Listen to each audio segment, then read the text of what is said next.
बिहार कर्मचारी चयन आयोग के द्वारा स्नातक स्तरीय पदों पर नियुक्ति हेतु आयोजित की जाने वाली तृतीय स्नातक संयुक्त प्रतियोगिता परीक्षा का विज्ञापन आया है। ऑनलाइन आवेदन प्रारंभ होने की तिथि 14/4/2022 को है। आवेदन की अंतिम तिथि 17/5/2022 को है। इसमें हम लोग पद को देख सकते हैं, तो जिसमें पहला है सचिवालय सहायक का लेवल 7 का जॉब है।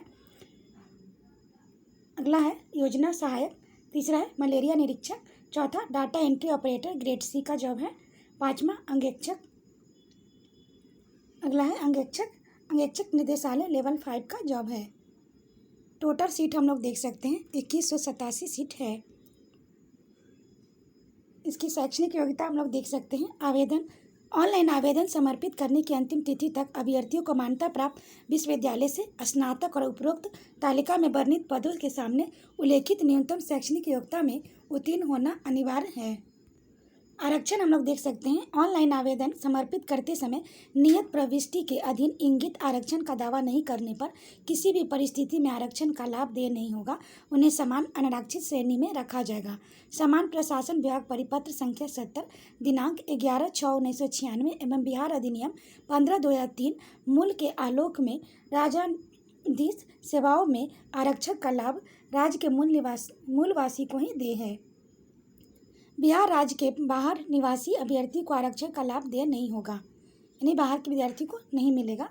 ऑनलाइन आवेदन समर्पित करते समय अस्थायी निवास प्रमाण पत्र का नंबर एवं तिथि निर्गत करने वाले प्राधिकार का पदनाम अंकित करना होगा, जिसे काउंसलिंग के समय प्रस्तुत करना अनिवार्य होगा। अगला है आरक्षित कोटि के अभ्यर्थी अपनी जाति के अनुरूप पूर्ण रूप से संतुष्ट होने के पश्चात ही आरक्षण कोटि का दावा ऑनलाइन आवेदन के संबंधित कॉलम में करेंगे। ऑनलाइन आवेदन करते समय उसके पास आरक्षण कोटि के अनुरूप सक्षम प्राधिकार से निर्गत वांछित प्रमाण पत्र उपलब्ध होना अनिवार्य होगा। किसी प्रकार की त्रुटि होने पर आरक्षण का दावा मान्य नहीं होगा। ऑनलाइन आवेदन पत्र में दावा किए गए आरक्षण श्रेणी में किसी भी परिस्थिति में परिवर्तन नहीं किया जाएगा तथा इस संबंध में किसी भी आवेदन पर विचार नहीं किया जाएगा। गलत आरक्षण का दावा करने पर उन्हें अनारक्षित श्रेणी में माना जाएगा। अनुसूचित जाति और अनुसूचित जनजाति में संबंधित प्रमाण पत्र को काउंसलिंग के समय प्रस्तुत करना अनिवार्य होगा। पिछड़ा वर्ग और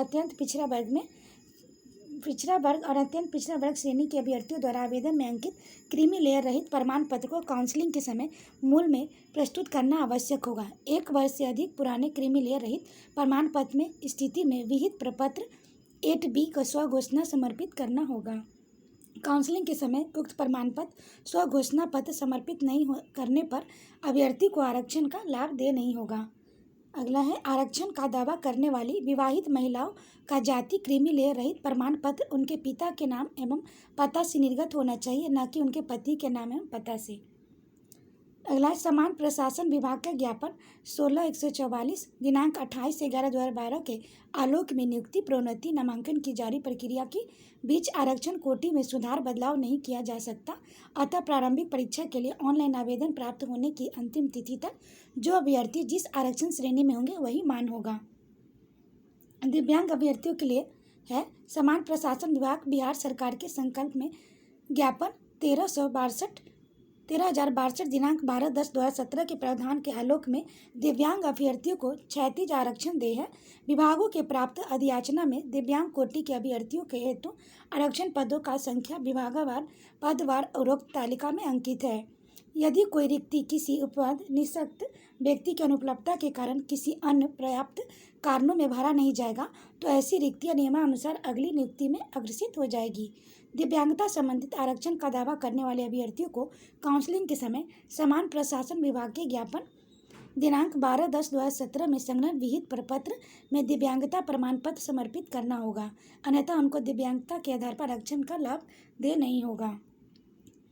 अगला है योजना सहायक एवं अंगेक्षक पद हेतु बहुदिव्यांगों के लिए भी पद निर्धारित है। बहुदिव्यांगता का दावा करने वाले अभ्यर्थियों के पास दिव्यांगता आधार नियमावली 2017 वर्णित विहित प्रपत्र 6 के सक्षम प्राधिकार द्वारा निर्गत बहुदिव्यांगता प्रमाण पत्र प्रस्तुत करना अनिवार्य है, अन्यथा बहुदिव्यांगता के आधार पर आरक्षण का लाभ देय नहीं होगा।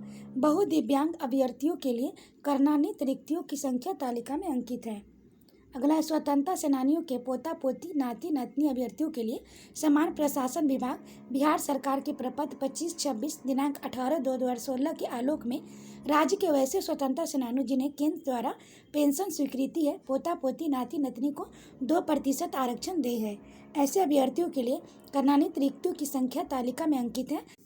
स्वतंत्रता सेनानियों के पोता पोती नाती नातनी अभ्यर्थियों के लिए समान प्रशासन विभाग बिहार सरकार के पत्रांक 25-26 दिनांक 18/2/2016 के आलोक में राज्य के वैसे स्वतंत्रता सेनानियों जिन्हें केंद्र द्वारा पेंशन स्वीकृत है पोता पोती नाती नातनी को 2% आरक्षण दे है। ऐसे अभ्यर्थियों के लिए कर्णार्थिक रिक्तियों की संख्या तालिका में अंकित है।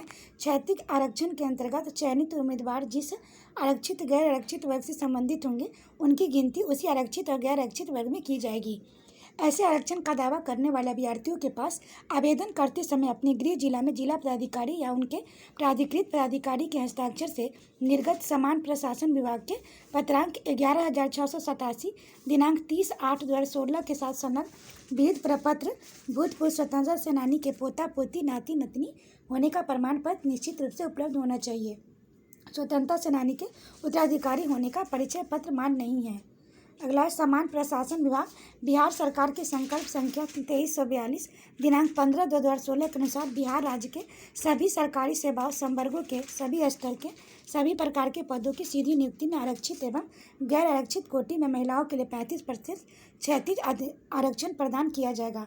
35% क्षैतिज आरक्षण के तहत महिलाओं के लिए आरक्षित पदों का पदकार कोटिवार संख्या तालिका में अंकित है।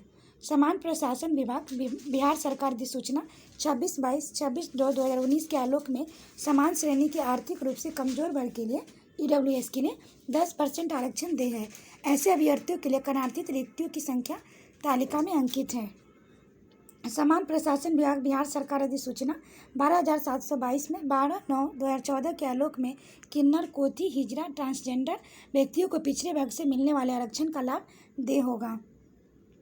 अगला हम लोग देख सकते हैं अभ्यर्थी द्वारा प्रारंभिक परीक्षा के लिए ऑनलाइन आवेदन करते समय किए गए दावे के अनुसार सभी प्रमाण पत्रों का प्रमाण पत्र वार नंबर तिथि नंबर निर्गत करने वाले सक्षम प्राधिकार का पदनाम ऑनलाइन आवेदन अंकित किया जाना अनिवार्य है। मुख्य परीक्षा के आवेदन में यही विवरण अंकित रहेंगे। काउंसलिंग डॉक्यूमेंट वेरिफिकेशन के समय ऑनलाइन आवेदन में अंकित प्रमाण पत्रों को ही मूल में प्रस्तुत करना अनिवार्य होगा। उपरोक्त वर्णित मूल प्रमाण पत्रों को प्रस्तुत करने के लिए काउंसलिंग के पश्चात कोई समान समय देर नहीं होगा। सभी वांछित प्रमाण पत्र प्रारंभिक परीक्षा के लिए ऑनलाइन आवेदन समर्पित करने की अंतिम तिथि तक निर्गत होना आवश्यक है। अब हम लोग देख सकते हैं उम्र सीमा। तो अभ्यर्थी की उम्र सीमा की गणना दिनांक 1/8/2021 के आधार पर की जाएगी, परंतु वैसे अभ्यर्थी जो दिनांक 1/8/2015 को सरकार द्वारा निर्धारित अधिकतम उम्र सीमा धारित करते हो तो उक्त तिथि तक निर्धारित शैक्षणिक योग्यता धारण करते हो तो वे सभी उम्र सीमा के आधार पर समान प्रशासन विभाग के पत्रांक 212 दिनांक 23/1/2006 के आलोक में इस परीक्षा के लिए पात्र होंगे। कार्मिक एवं प्रशासनिक सुधार विभाग वर्तमान में समान प्रशासन विभाग संकल्प संख्या 294 दिनांक 7/1/2016 के अनुसार उम्र सीमा निम्नवत है। न्यूनतम आयु सीमा 21 वर्ष है। अधिकतम आयु सीमा अनारक्षित वर्ग पुरुष के लिए 37 वर्ष, अनारक्षित वर्ग महिला के लिए 40 वर्ष, पिछड़ा वर्ग अत्यंत पिछड़ा वर्ग पुरुष और महिला के लिए 40 वर्ष, अनुसूचित जाति अनुसूचित जनजाति पुरुष महिला के लिए 42 वर्ष है।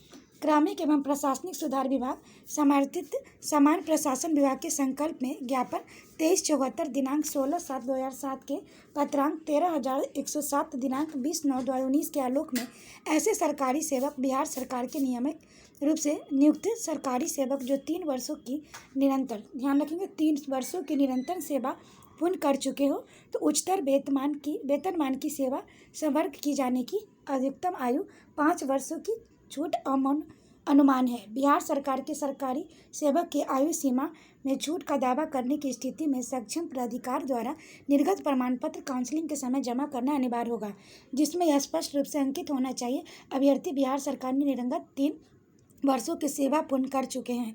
निरंतर 3 वर्षों में सेवा की गणना आवेदन भरने की अंतिम तिथि तक के आधार पर की जाएगी। अगला हम लोग देख सकते हैं समान प्रशासन विभाग बिहार सरकार पत्रांक 524 दिनांक 13/1/2022 के आलोक के आयोग द्वारा आयोजित की जाने वाली प्रतियोगिता परीक्षा में बैठने हेतु बिहार सरकार के सरकारी सेवकों के लिए राज्य सरकार की सेवा में आने के उपरांत अधिकतम 3 अवसरों में सीमा होगी। राज्य के सरकारी सेवकों में भिन्न अभ्यर्थियों के लिए अवसरों की कोई सीमा नहीं होगी। अगला है क्रमिक प्रशासनिक सुधार विभाग। वर्तमान में समान प्रशासन विभाग बिहार सरकार के पत्रांक 2447 दिनांक 6/3/1990 के आलोक में भूतपूर्व सैनिकों को उम्र सीमा 3 वर्ष प्रतिरक्षा सेवा में बिताई गई सेवा अवधि के योग में समतुल्य रियायत दी जाएगी, बशर्ते उनकी वास्तविक उम्र आवेदन भरने की तिथि को 53 वर्ष अधिक नहीं हो। भूतपूर्व सैनिकों को उम्र सीमा की छूट का दावा करने की स्थिति तथ्य संबंधी प्रमाण पत्र काउंसलिंग के समय समर्पित करना अनिवार्य होगा। अगला है समान प्रशासन विभाग बिहार पटना के संकल्प ज्ञापन 962 दिनांक 22/1/2021 के आलोक में दिव्यांग अभ्यर्थियों को कोटिवार अधिकतम आयु सीमा 10 वर्षों की छूट अनुमान है। परीक्षा शुल्क हम लोग देख सकते हैं तो समान वर्ग पिछड़ा वर्ग अत्यंत पिछड़ा वर्ग पुरुष अभ्यर्थी के लिए 540 रुपये, अनुसूचित जाति अनुसूचित जनजाति बिहार के अस्थायी निवासियों के लिए 135 रुपये, सभी श्रेणी दिव्यांगों के अनुसूचित जाति जनजाति का समान 135 रुपये, सभी श्रेणी के महिलाओं सिर्फ बिहार के अस्थायी निवास के लिए 135 रुपये, बिहार राज्य के बाहर सभी श्रेणी अभ्यर्थियों पुरुष महिला हेतु 540 रुपये। परीक्षा शुल्क की राशि प्रक्रिया शुल्क एवं सेवा कर अभ्यर्थी के द्वारा अलग से वहन किया जाएगा। परीक्षा शुल्क अभ्यर्थी द्वारा ऑनलाइन जमा किया जाएगा। ऑनलाइन रजिस्ट्रेशन करने के पश्चात परीक्षा शुल्क ऑनलाइन पेमेंट गेटवे के माध्यम से दिनांक 14/4/2022 से 15/5 तक जमा किया जाएगा। मात्र रजिस्ट्रेशन एवं परीक्षा शुल्क का भुगतान करने में यह नहीं माना जाएगा कि अभ्यर्थियों द्वारा पूर्ण रूप से ऑनलाइन आवेदन भर लिया गया है। परीक्षा शुल्क किसी भी परिस्थिति में वापस नहीं किया जाएगा, साथ ही साथ यह हस्तांतरित होगा। अब हम लोग परीक्षा का टाइप देख सकते हैं किस नेचर का एग्जाम है। तो बिहार कर्मचारी चयन आयोग परीक्षा संकलन नियमावली 2010 के आलोक में 40,000 से अधिक आवेदन प्राप्त होने पर प्रारंभिक परीक्षा आयोजित की जाएगी। अधिक आवेदन प्राप्त होने पर प्रारंभिक परीक्षा 1 से अधिक चरणों में आयोजित की जा सकती है। विभिन्न चरणों में परीक्षा आयोजित किए जाने की स्थिति में परीक्षा परिणाम सामान्यीकरण की प्रक्रिया अपनाते हुए तैयार की जाएगी। प्रारंभिक परीक्षा वस्तुनिष्ठ प्रकृति की होगी। प्रारंभिक परीक्षा के माध्यम से कोटिवार उपबंध रिक्तियों की 5 गुना संख्या में बराबर अभ्यर्थियों का चयन मुख्य परीक्षा के लिए किया जाएगा। मुख्य परीक्षा हेतु अलग से विज्ञापन प्रकाशित किया जाएगा। अब प्रारंभिक परीक्षा के लिए एक पत्र समान ज्ञान होगा, जिसमें हम लोग देख सकते हैं समान अध्ययन, समान विज्ञान एवं गणित, मानसिक क्षमता जाँच होगा। ये सब है सिलेबस प्रारंभिक परीक्षा के लिए। देखिए समान अध्ययन में देख सकते हैं समसामयिक विषय में देख सकते हैं भारत और उसके पड़ोसी देश। खंड ख में समान विज्ञान एवं गणित होगा। समान विज्ञान में भौतिक शास्त्र, रसायन शास्त्र, जीव विज्ञान, भूगोल है।